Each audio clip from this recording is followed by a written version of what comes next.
Hello, my name is Jane Fraser. In 1998, I was 30 years old and I'd started a new job at the Harris Museum in Preston. It was a good job, but I wasn't sure I'd done the right thing. A year later, things began to fall apart. I was anxious and low. Slowly, I was consumed by a bizarre, obsessive new world.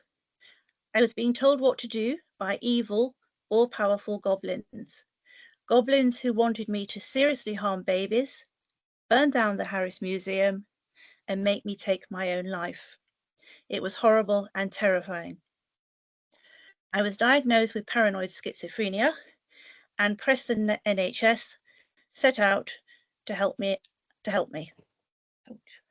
Preston NHS set out to help me. But it wasn't easy. I couldn't understand why people thought I might be dangerous. Why did people think that I wanted to seriously harm babies? It was the goblins, not me, but I still felt incredibly evil. Why had the goblins chosen me? Luckily, I was too scared to hurt people. My story doesn't end in a secure hospital, but I was a mess. Confused, angry, frightened, hopeless, and desperate. How could I trust mental health services when they dumped me in hospital like a criminal when I wouldn't take a few pills? And how could those tiny pills really destroy the magnificent goblin empire? I never even thought that mental health services were trying to protect other people, quite apart from me. I thought it was totally obvious how I felt and thought. And then, years later, I read my Preston medical notes, pages and pages. Painful, embarrassing, and very, very enlightening. I saw how much help I'd ignored or not even recognized, how I'd gone along so far, then used the goblins to shut down the conversation.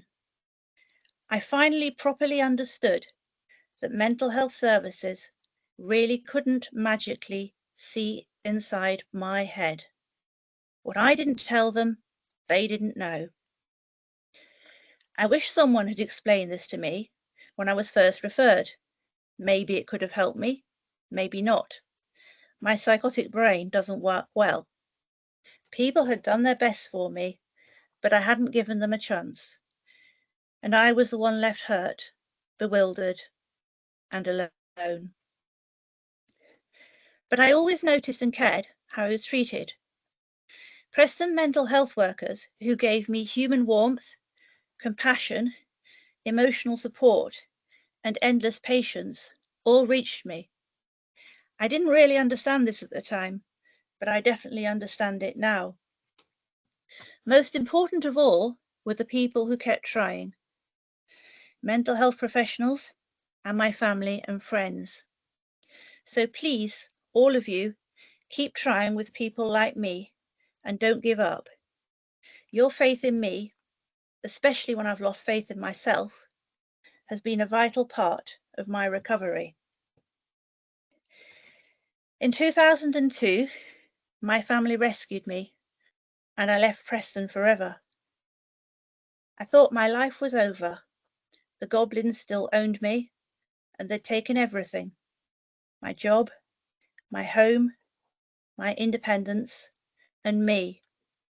But though it took years, I have recovered. I've been lucky in so many ways.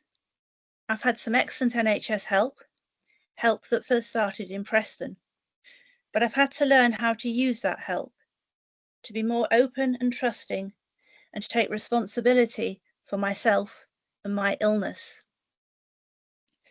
My life's not perfect now, and it certainly didn't work out how I was expecting. I miss the person I was.